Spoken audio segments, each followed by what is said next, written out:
This orange circle down here is Onthophagus vacca and Beetles. These are the new spring active species. If you go to the right of the chart down the bottom, you can see their main activity is through sort of mid-August to December. It varies a bit with season. And it'll vary a bit in your area compared to our area, I'm sure of that.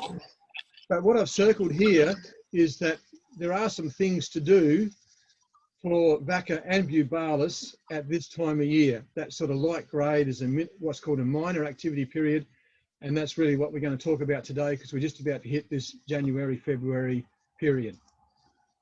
Now, Beetles, which some of you already have, it's important to have a refresher on the life cycle. So we are now in December. Simon, can you see my little arrow key on there? Yep.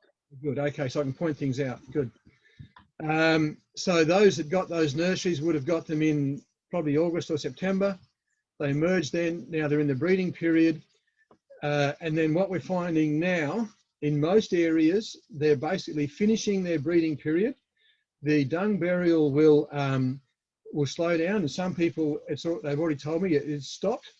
And then what happens that those brood balls are in the soil, the larvae would have been hatched and starting to develop, and those beetles are now in a diapause in the soil until they emerge near, say, early August or so on next year and start breeding again.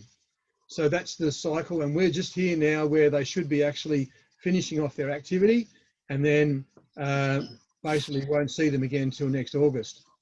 Now with vacca, it's similar in the sense that they come out in August and breed through till, in my view, not quite as long as Beetles, probably more like early December, mid-December. And then they also come out again the following August and breed then, but they have this interesting stage, this different stage where you get a emergence of the next generation. We call it the F1 generation. And that F1 generation will come out, feed for a few weeks to get up their body fats, and then they go into the soil and go into diapause, right? So the main difference is with Beetles and vacca is that Beetles just doesn't come out, just goes straight into diapause. Vacca comes out and feeds for a while, then goes into diapause. And that's what we're talking about now. While we're talking about you guys having spring active dung beetle species, you actually will be getting the species in December, January. And all you've got to do is feed them for a few weeks, then they go into the soil, and then they'll come out again the following spring. Now, one of the advantages of doing this is, one, it's when beetles are available, and Simon's onto that, they're available, let's grab them, which is great. But it meant that you didn't need to do the breeding from August through to this point. We've done that for you, and instead of people having 100 or so breeders and breeding that up now, we're looking at each of these F1 nurseries will have 1,000 beetles. So that's the context of where we're at. So with the F1s, now what's to happen with these nurseries and beetles when you get them? Well, we supply them with what we call a PP tent. It simply stands for polypipe tent, because polypipe holds up the shade cloth. And when you get the beetles, then you set up the tent and basically feed them for 2 to 3 weeks. And then what happens then, basically, there's a need to monitor the moisture till there's emergence time. And then after that, when we go to August, we look at harvesting. And when we harvest them, it's really best if you can move them from the PP tent to count them. And we'll talk about that at harvest time. But certainly we need to feed them in the PP tent. The reason for counting is that if you count them once that come out, then you have a measure of success on your property.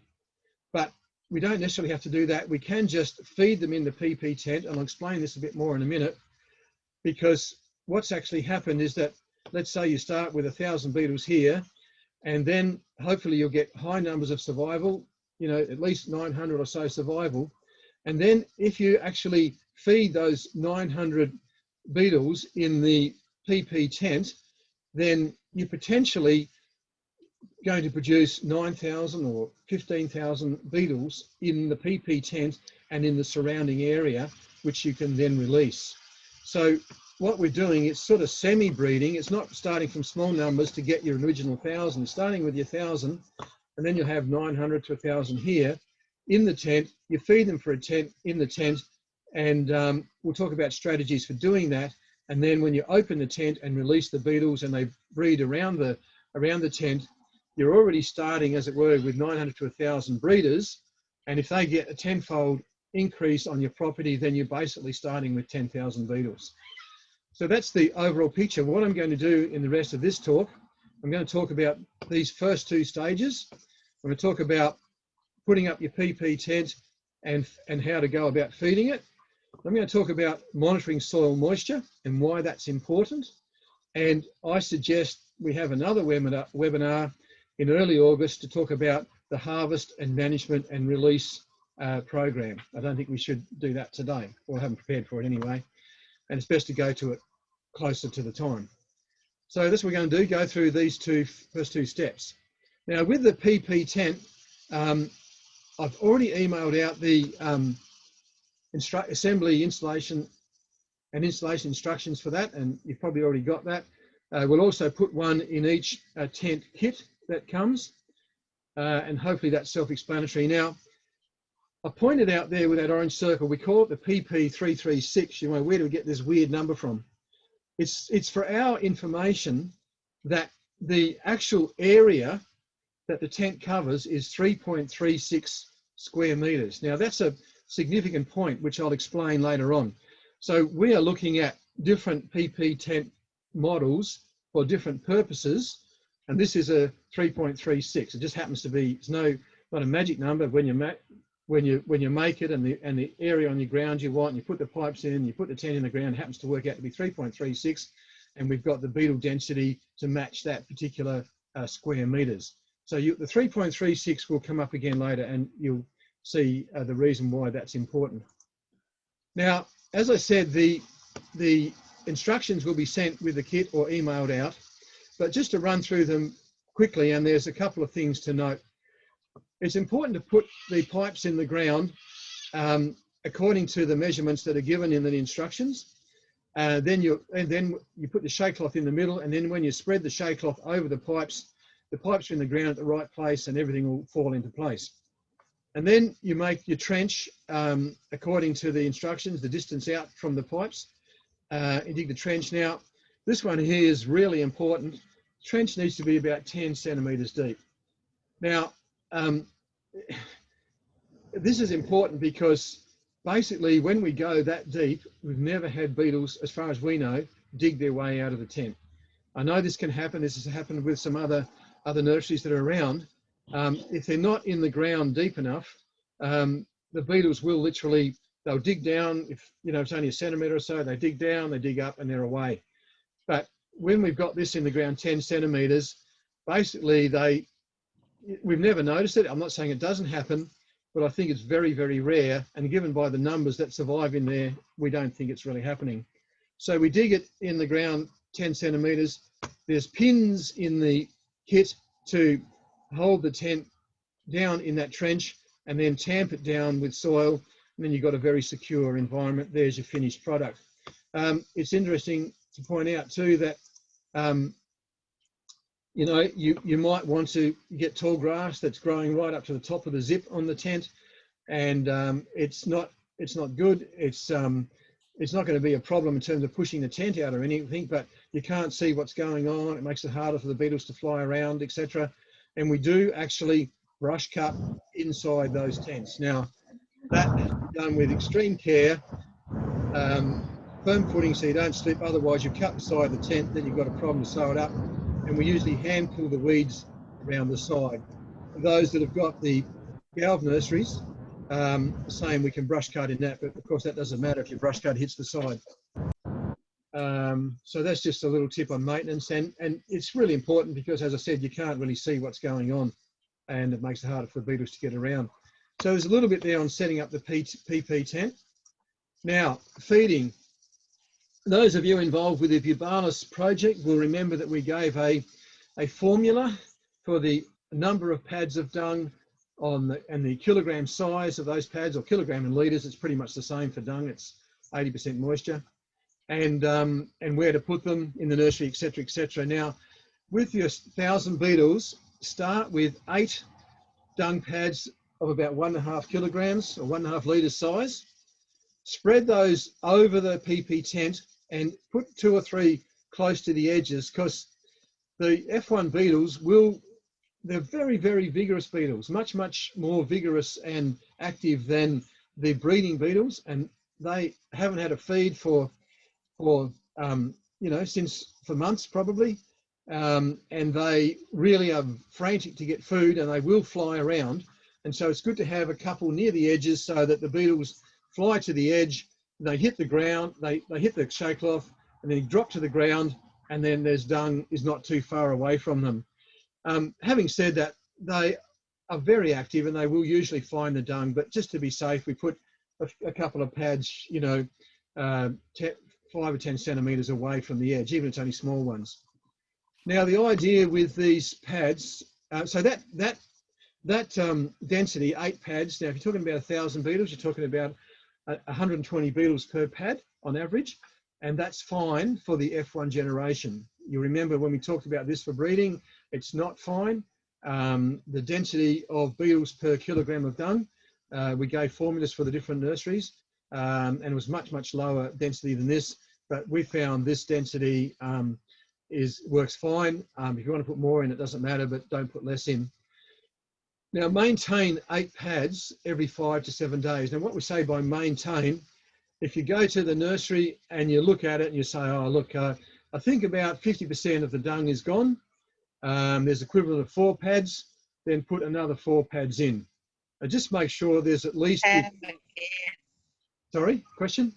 No, not question. You haven't got it?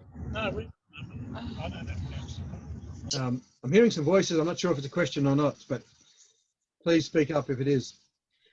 Yeah, so if you find that you get to the nursery and, say you checked it after a week and it was all gone, then, they're not going to die. They'll survive a couple of days without a feed, but basically then you'd have to go there a bit earlier and do it in 5 days, and then put in 8 pads again.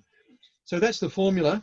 Now, I put there feed for 3 weeks or until shredding stops. Now, this will make more sense when in a minute when I talk about shredding, what that means.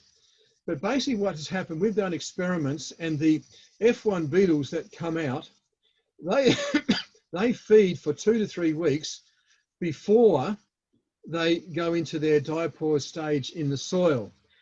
Now, having said that, the beetles, when they are emerging, they don't all emerge on exactly the same day. So that the beetles have emerged, a week later, then obviously their 3 weeks is going to mean you're going to have some that are going to be finished within 3 weeks, and some that emerged a week later, they'll finish in 4 weeks. And so it's really, the way to think of it is 2 to 3 weeks for any particular emergence. And the beetles that we're sending you, we're going to be harvesting those over a week or more. We don't exactly know how long just yet. And so it's not going to just end at 3 weeks. The latter emergence will still want their 3 weeks. I hope that makes sense. So around about 3 weeks, but until shredding stops, and that's the key thing that we're going to talk about, is to look at what dung shredding is and to know when that has stopped. So when you've got the breeding beetles, you know that the beetles are breeding and they chuck out this soil at the side called soil casts. You will not see soil casts with F1 vacca breeding, okay? What you'll see is a lot of tunnels, beetles obvious in the dung, and beetles will be shallow in the soil. Now, this is a pad that has got F1 beetles feeding in it, and you can see there's like dozens of little holes there. And what's happening here is that the F1 beetles live down in the soil probably only probably only, 5 to 8 centimetres down in the soil under the dung. They live down there and they come up their own hole that they've made and feed on the dung and then go back down in the soil. And so that's why you can have a high density. They're not taking lots of dung and putting it down the soil. They've just got their little section that they work, that they feed, and that's why there's lots of holes.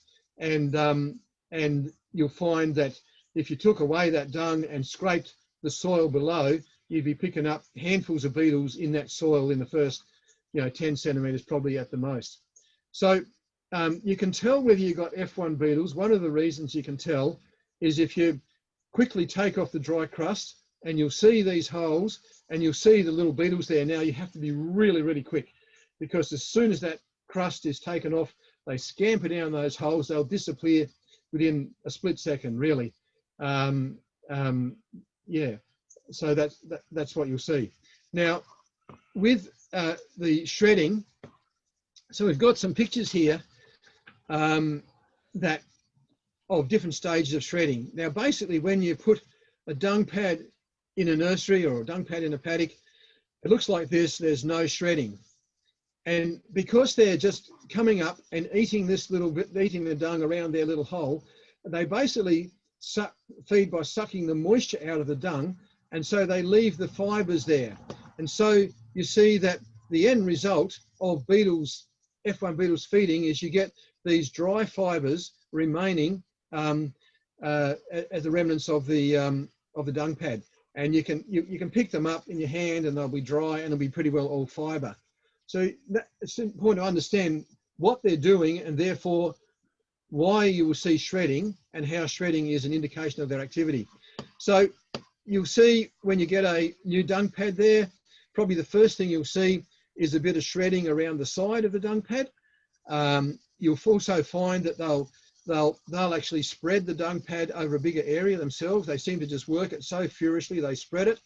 And then partway through the utilisation of that dung pad, you'll see it like this, partial shredding. There'll still be some moisture in it. There'll still be a few beetles in there that'll eventually dry that out. But my thinking is when it gets to partial shredding, that you need to put more dung in, because a lot of beetles are starting to leave it when it gets to that point. So I hope that makes sense. Shredding, not soil casts. That's what you're looking for. And basically, when you put a dung pad, after you've done your 3 weeks or 4 weeks or 5 weeks, whatever it might be, and you put dung pads in there and you don't see any shredding, you think maybe they're in the diapause stage now. You quickly flip off the top and you don't see any holes or you don't see any beetles scamper away. Then you know that the feeding stage for the F1 beetles is now complete. Okay. Frank, we had a question about how fresh the dung needs to be, the pads. Okay.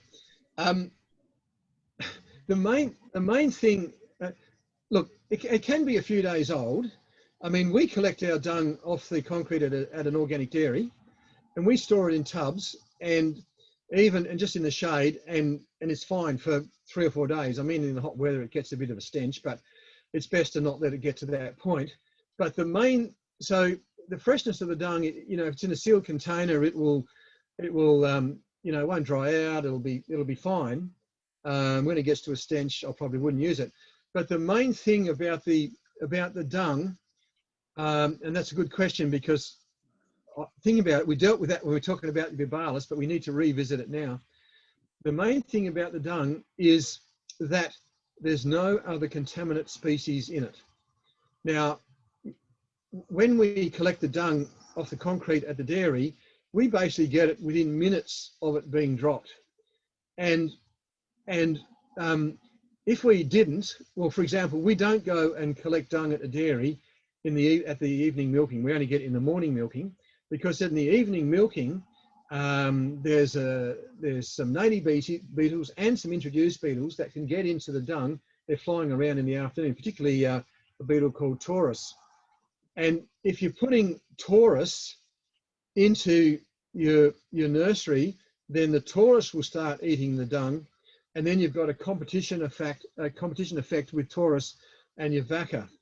and that can actually be a problem. That will actually, Taurus are very vigorous beetle, and we've had nurseries where Taurus has gone in, unfortunately, and the vacca then leave the dung and fly to the sides of the nursery and try and get out because they're stressed by the presence of the Taurus, and then they'll bury in the soil down at the side of the nursery, and they can potentially die there. So, you know, if you do get any Taurus in your nursery, it's a real problem, and you'll need to put a lot more dung in there to cater for the Taurus and the vacca, and it's more important to have dung at the side of the nursery where the beetles will fly trying to get out. Now, having said that, it's easy to overcome. Basically, collect the dung as fresh as you can, preferably, well, you know, we can get kilograms of dung in a dairy, or if you're going around the paddock and you're getting it from the paddock, then the thing to do, obviously, try and get it fresh in the morning before Taurus is active, put it in a bucket with a sealed lid and leave it for 2 to 3 days. And basically, if that bucket is more or less full, nearly to the top, leave an inch or two gap because the dung will expand a little bit. Put a couple of vent holes in the lid of the drum so that when it expands, the air can get out. Otherwise, the dung will push the lid off. And then basically what happens is that the Taurus drown in that dung. So fresh dung that morning, put it in a bucket, nearly a couple of inches to the top, a couple of holes in the lid of the bucket, and then leave it for a couple of days. Now, that is pretty important to do that. You'll see when you're picking up dung, and you'll get to see if there's any. They'll fly within minutes if they're around, and so yeah, it's pretty important to do that if at all you think you've got Taurus active. At this time of the year, there's 2 or 3 dung beetle species that are active, and you could have Taurus or Binotus or Fulvus coming in at this time of year. So I hope that makes sense, and I'll either charge you with another question or we can discuss it at the end. We did have another one, sorry. Yeah, that was, so heading into the dry season now, and dung is no longer sloppy. It's only damp and quite fibrous. Do we need to add any moisture? Not at all. Not at all. No. Yeah, look, I mean, the dung might be down to 60 or 70% moisture. I'm not really sure. I've measured it at 70. They suck the juices out of the dung with the moisture, so that's important. But they'll still find that's fine with that lower moisture content. You just notice that the fibres appear a bit sooner, and you might have to put in a little bit more. Any more questions? Thanks. All good. Moving on. Now, we've developed this test. It's a simple test, and we call it the 8mm rod test. You know, what is that about?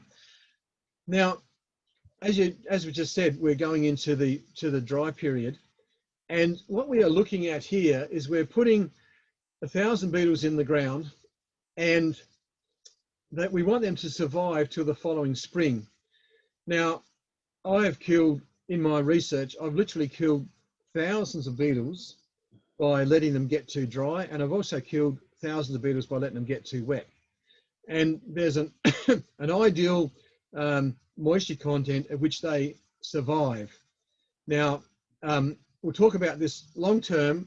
They've got to survive in your paddock, but because we're talking about putting 1,000 beetles in 3.36 square meters of your farm, there's a lot hanging on that 3.36 square meters being right and having ideal conditions for this investment of your seed colony. And so it's very worthwhile looking at the moisture content in that 3.36 square meters. Long term, they've got to be on their own, and they'll get a whole variety of conditions in the paddocks, but we want to look after this investment. Now, we use, on the left here is a picture of a moisture probe that we use called a Lutron probe, and it measures percentage soil moisture. And as you can see there, it measures it down 20 centimeters depth. Now, that is perfect for vacca. Even when they're breeding, they put their brood balls mostly at about 20 centimeters in a heavier soil, 10 centimeters, sometimes 30, but we do we use 20 centimetres as our standard sort of measure, and everything is related to 20 centimetres. Now, as we're going through the nurseries over the years and we take lots and lots of latron measurements and get the percentage soil moisture, a lot of times we can't push the latron into the soil. The soil's too hard. And it was just a picture was coming out in my mind.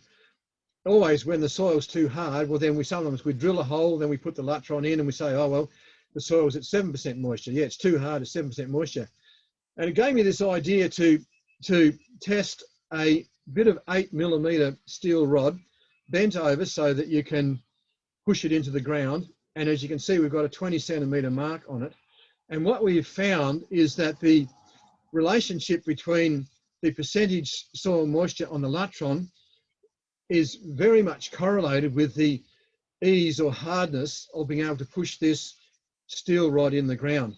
Now, it's rough and it's coarse, but it is actually, if you think about what we're doing, we're putting beetles in an area 3.36 metres.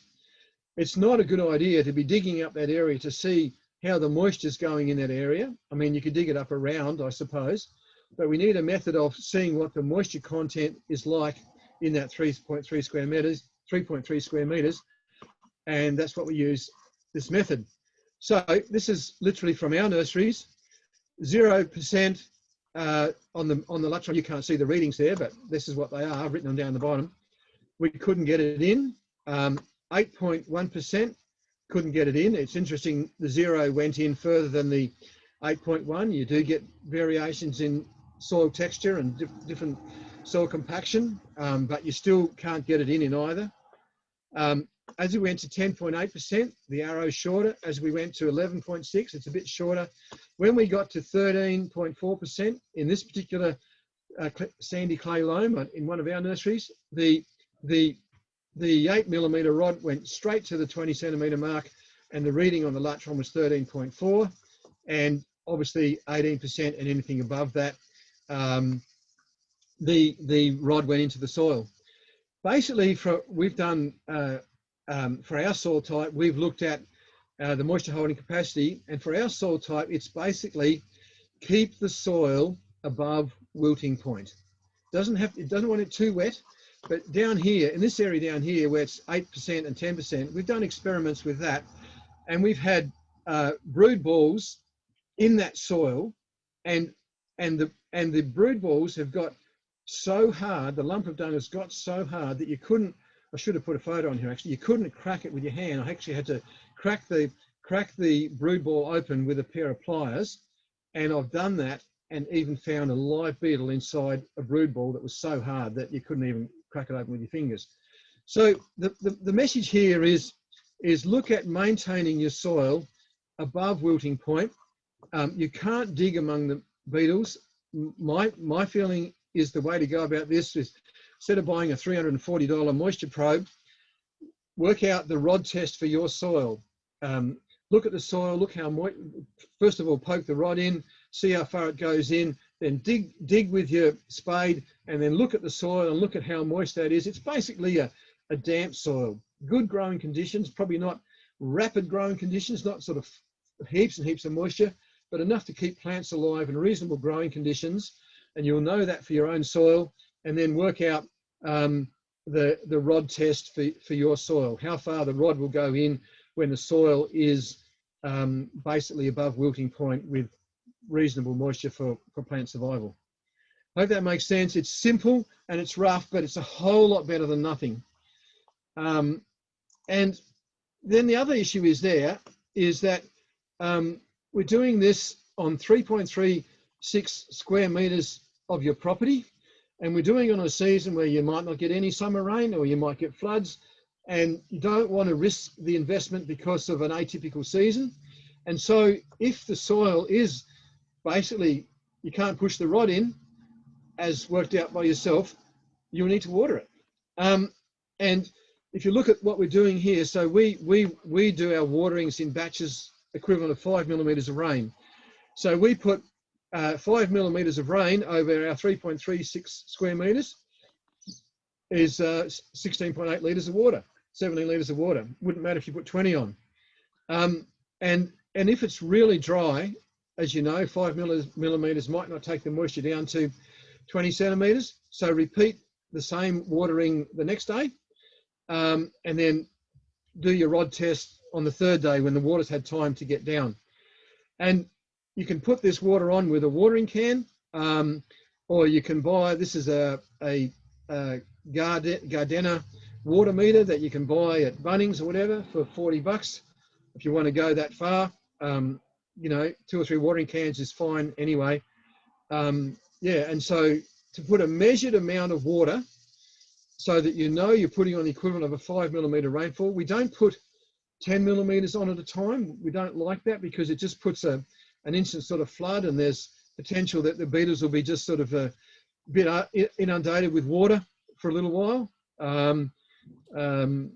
Yeah, it wouldn't be major, but we just like to do it in 5 millimeters and then let that soak down and do another 5 millimeters. Now the other thing is, if your soil moisture is pretty good and your 8 millimeter rod can go in quite comfortably, so you know it's okay, then you've got a massive 20 mils of rain coming, throw a tarp over it, because it will actually, you know, this is the formula we use, tarp up when over 10 millimeters of rain is expected within a 2-day period. So that, again, that's more than what we'd be putting on with the watering. The 10 millimeters is 5 millimeters for 2 days. If it's already okay, then it's just going to be excessive. I mean, a small event like that wouldn't be devastating, but, you know, sometimes you get a forecast for 10 mils and it turns out to be 20. Yeah, it's best to be careful. And so the whole point of this, why do we do this? Why do we want to either measure water or tarp up? The reason is you're only talking about 3.36 square meters on your property, and you're talking about beetles at a density which is much higher than what is going to be in the paddocks.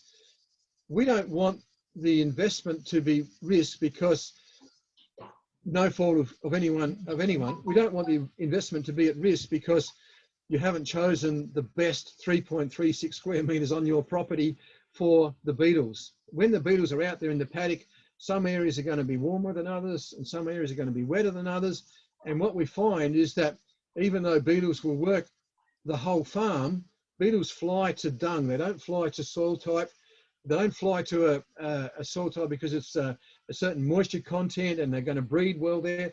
They fly to dung, and they will work dung on sites that are not necessarily good for breeding, but there'll be sites on the farm that are ideal for breeding and ideal for vacca F1 survival, and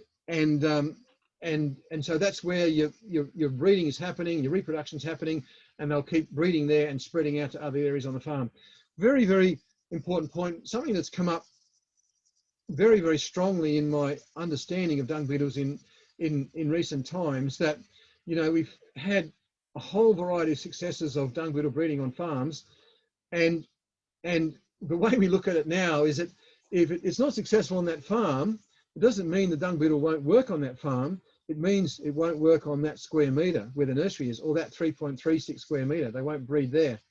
I know for sure that there's farms now, for example, with Bubis bison, that there's thousands of Bubis bison on the farm. They're there every year, but they're not breeding on the exposed hilltops. So again, the reason for doing this is we may not be picking the best 3.36 square metres for vacca for this stage of their lifestyle for your farm. We're doing this in a year. There's a risk of it being atypical in this year, but long term, we're looking at the concept that the beetles will find the right conditions on your farm.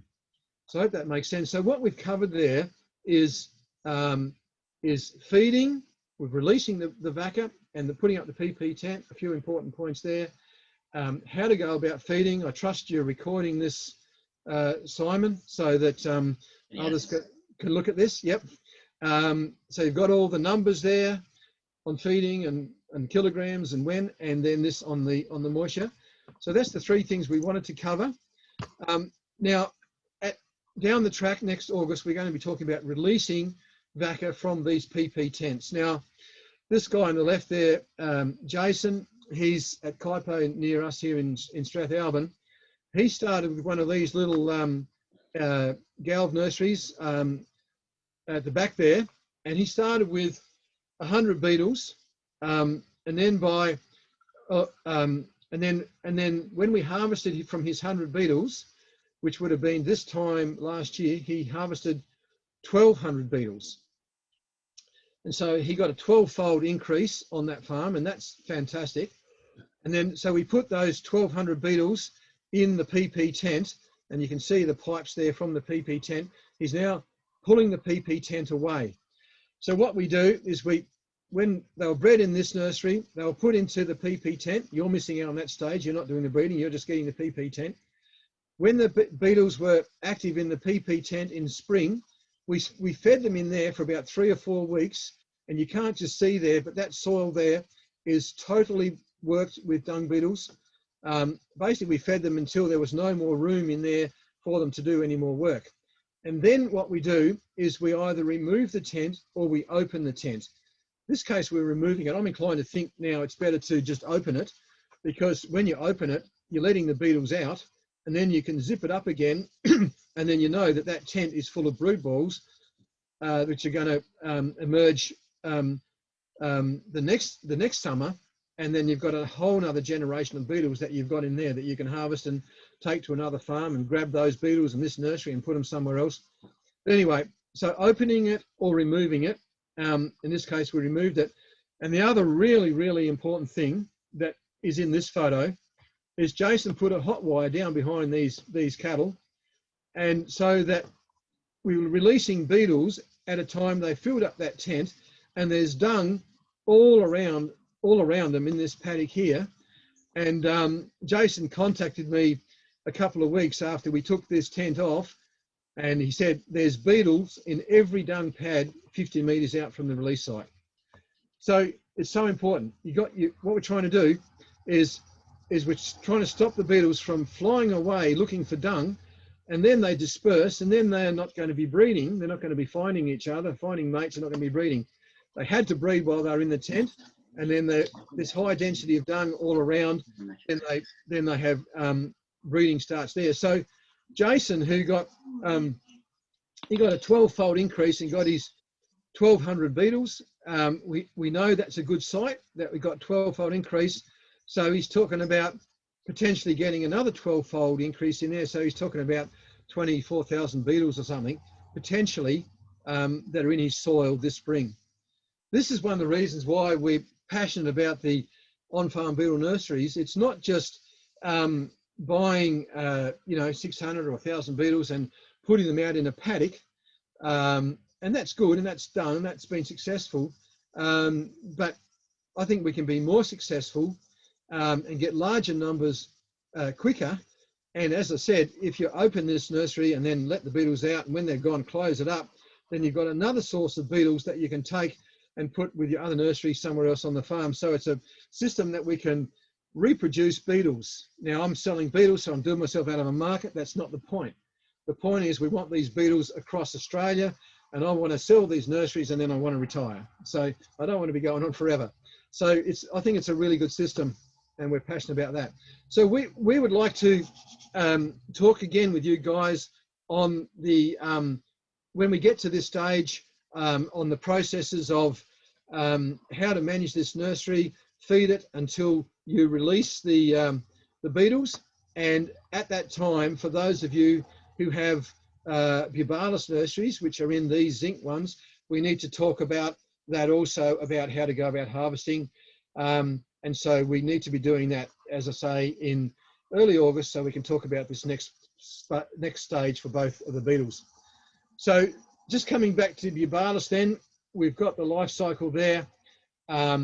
Basically, what I'm saying now is if you haven't stopped feeding yet, you probably will be stopping very soon. We have had them, a few go into early January. A lot of our nurseries have already stopped. So, and that's not shredding you'll be looking for. That'll be soil casts will stop. And even when they are not doing much in the way of soil casts, they still will do a bit of excavation of the dung. So you looks as though the dung pad hasn't been touched. you flip it over or lift up a bit and you'll see they've excavated a bit of dung. Yeah, when that has stopped altogether, then stop feeding. I am really excited about sharing this with you guys today because the moisture monitoring, the 8mm rod test, is also something that should be done for the Beetles nurseries. They also can dry out on that particular, in that case, 1.2 square metre of your Galv nursery. And then again, we'll talk about harvesting and releasing of those in August. Now, one thing I need to say also about Beetles, and I don't think I emphasised this enough earlier on when we're talking about Beetles, sometimes, well, very often, Beetles do not come out in the first year. Sometimes they come out in the second year. In fact, we've even had some come out 3 years after they were initially seeded in the nursery. I believe this is related to temperature, strongly related to temperature. Basically, when on the warmer sites, and again, we're thinking of soil temperature at 20 centimetres at least, Beetles are usually a bit deeper, 30, sometimes 40. We're looking at the soil temperature, and it's been very clear to me from our research that on the colder sites, the Beetles take longer to develop, and therefore you don't get as many coming out in the first year. So that's something for you guys to think about according to your site. If you remember when we went back to site selection, it's just as important with vacca now as it was then. Don't put a site that's exposed to cold winds. Don't let the trees be in a position to shade your nursery. You want that sun. And you're doing a few things. If you can get a bit of shelter from the cold exposed winds, that's good. You know, not on the top of a hill, a bit sheltered downslope, not in a waterlogged area. Places that you know are going to be that just a little bit warmer. You'll improve your results, you'll improve your survival, and with Beetles, you'll improve the number of beetles that come out in the first year. So with that, it's also very important to realise that with the Beetles that going to be harvesting next August, once you've harvested them, you still need to be feeding that nursery, because some might come out even later in the season, and you still need to be assessing that nursery the following year that you might get your second emergence. What you'll find that at your harvest time, which we're saying is August, September, you can dig down in the soil and you'll find larvae here, and this was done in October at a site in South Australia. So the beetles are normally coming out in August, September, but we dug down in October and we still found healthy third instar larvae, Beetles, in the soil. So that's telling us that they're nowhere near coming out. Well, they haven't come out this season. As you know, I'm sure that the larva has to go into the pupa stage, and then after the pupa stage, it's still a few weeks before it turns into the adult beetle. So these beetles are weeks away. In fact, these larvae here have got a lot of brown in their gut, and that means they're even weeks away from pupating, because basically that gut goes all clear, goes all white before they turn into the pupa. The pupa is always 100% white. So that's things you can look for when you're harvesting next year. And I wanted to flag it because it's really important to realise that, you know, they're not necessarily going to all come out in 1 year. And that's important when you're thinking about your populations on the farm as well. You know, you put out some and they come out and they're breeding well, but it's not necessarily all. There's going to be more that are going to come out. So just a little bit on Beetles that we'll go through in August, but the main thing now is consider stopping your feed and monitor your soil moisture as well. And then we come to the potential harvest time in August, and that's when we'll go into this and we'll talk about trapping methods, which you all get in your kits anyway. You get a trap, and hopefully you'll have this many vacca to kick off the next generation.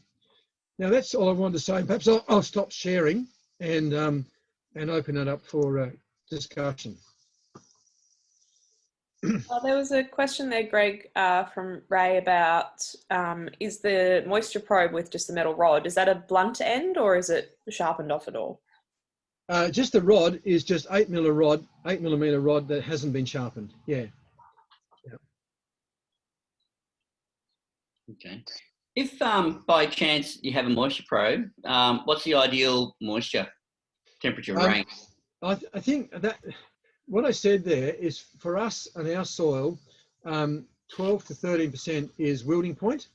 And it's really a matter of knowing the wilding point for your soil. Now, sandier soils, the wilding point's probably down about 8 or 9%. Clay soils, your wilding point's probably, 16 or 18%. So to be in that range. Okay. Yeah. Get your soil charts and look at the soil types and look at wilding points. You can get them from soils books, and then get a probe. You thinking of getting a probe? No, look, a lot of the guys here I know have got probes. Okay. Some of them actually do have moisture testers. Cool. Because I know some of these guys have done soil programs before. Yeah. So I was just curious because I know some of these things are around in this valley. These are our valley. Yeah, that's good. Yeah, I mean the other thing is we've got data loggers in the soil as well in various places, and that's different. But whether you've got it in that square meter, and the beauty of a probe is you can just go around a whole lot of different places, and those Latron probes are very, very good value, and we found them very accurate. We've got them calibrated against our proper soil moisture calibrations, and they're pretty good. Okay. Yeah. Yeah. No, I just know that we've got some of the people have got these things. Cool. Yeah. I mean, the other thing is not getting too wet. I mean, that Latron goes up to 50% because pretty much even a clay won't hold more than 50% moisture. Yeah. I stress when it gets over 30, to be honest, as far as beetles are concerned. Yeah. Greg, there's another question here from Ray asking about minimising the impact of drenching on the survival of dung beetles. Oh yeah, definitely. I should have said that. I was thinking I'd gone through that with you guys in another seminar, but we have to do that again. Yeah, definitely has to be drench-free dung. It depends if anyone's drenching at this time of year. It's going to mess up your program. If you can have a few head of cattle, you can have separate. It has to be drench-free. I mean, even when you look at what are reportedly the safer drenches, and there's good reports on some of the safer drenches, Sidectin and some of the drenches that are excreted through urine rather than feces. I personally I don't risk that on any of my dung beetle breeding. It's in that investment. So definitely drench-free dung. Yeah. Any more? James asked, what's the time required to leave between drenching and then dung use? Well, you have to look at your withholding period, but we've been getting dung from an organic dairy, and they must be certified because a few weeks ago they used to drench, and we looked up the withholding period for that, and it was 2 weeks, and so we're not going back to that dairy for 3 weeks. It's just not worth the risk with this. If you've got thousands of beetles on your property and there's a bit of drench, and like a lot of drenches say on the label, will not be detrimental to long-term dung beetle populations. That's saying won't hurt them long-term. It's not saying they won't kill them. So, if you have drench and it's the end of the breeding season and you knock off 10% of the numbers that might have been bred, well, yeah, you still got the other 80 or 90% that has bred, and you won't hurt them long-term. But I just like to really play it safe when you're investing with 1,000 beetles in 3.36 square meters. Yeah. Yep. Alandi's asked about using a combination of cattle and horse dung. So, sort of any recommendations there? I probably wouldn't. Vacca is reportedly going some good results. Some have some good results on sheep dung, and a little bit of work on horse dung, but it's not known. It's not proven. I think it's looking potentially good for sheep dung, but then again, there's sheep dung and there's sheep dung. You know, in the winter when it's wet and a bit sloppier and there's big clumps and it's more a clump than a dry pellet, yeah, it might work it, but not necessarily when it's dry. So, and I think horse dung has got a lot more fibre in it and a bit drier again. So because these F1 beetles, they basically squeeze the dung and suck the moisture out, I would be steering away from dry dung, which is, and more fibrous dung as horse dung at this stage. I mean, yeah, they might survive, but I would, when we're going to this level of investment and care, I think we should go for the best quality dung we can get, which is, you know, 80% moisture, drench-free cow dung.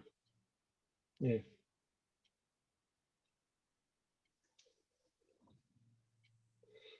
Just while people are thinking of their questions, we're happy to answer any questions down the track. Those that have got nurseries in particular, Simon, I'm happy for them to have my mobile number and email, but email's really good because if you've got a question, you're writing it down and we circulate it to the group and everyone else is getting the benefit of that. Yeah. Like that question about the little mites, that went to a fair few people in the end. Cause a lot of that's right. Yeah, that was good. Yeah. So it was David Manifi who did the photos originally, and then yeah, a couple of others have had them. Yeah. The only hassle I see with this current batch is the timing. You know, the last couple of years, Vacca's come out pretty much on Christmas Day and hasn't gone down too well with our family. But at this time, we're hoping we get the numbers before Christmas. So I'll have to just keep liaising with Simon. If we don't get you want 13,000. If we don't get 13,000 before Christmas, we're going to decide whether you get some before Christmas and some after, or whatever. So it is the timing. Unfortunately, the dung beetles don't go by the calendar. Oh, it is what it is. Yeah. So, all right. Looks like we've done our hour. We've done it. Whatever. I'm happy to talk, but if there's no more questions and if you think of them later, please circulate your questions. Okay. Okay, I had a couple of questions prior from other people who couldn't turn up then. Yep. One had a question about, which is Brian Lane, the Bubalis container, which is, you know, your meter rod area. He thought it might have been a bit tight. He said because there's a lot of activity in that area. Yep. He wasn't sure if he should have had a bigger container or put it in a bigger container. And I think he's been working with Chips Boucher occasionally. Yep. I know you've done experiments on the sizes and that, but I said I will ask the question. Totally. We've had that question from a number of farmers, and they are concerned because basically they seem to be going over the same area again to do it, right? And that's based upon us. We do massive experiments in wooden fruit bins, and they're a square metre, right? And so we do a lot of work, and everything's related upon what's happening in that square metre, the beetle density, the dung density, the moisture content, etc. And we asked this question of ourselves years ago, and we had experiments where we had beetles in that square metre going over and over the same ground, and then beetles where we'd worked that square metre, and then we took the beetles out and put them in another bin so they weren't going over and over it, and there was really no difference. There was really no problem. The beetles will go over the same ground again, and what will happen is, my belief is that when you're going over the same ground, if you think about there's all that soil volume down there, and there's X number of brood balls that they lay down there. You have beetles going over the same ground. They will, if you go over and over and over, they will eventually start cutting through the previous broods that are laid and disturbing them and cutting them up. So that is a risk, but what we've given to you guys was the beetle density per square metre that has worked in our nurseries when you go over and over the same ground. But having said that,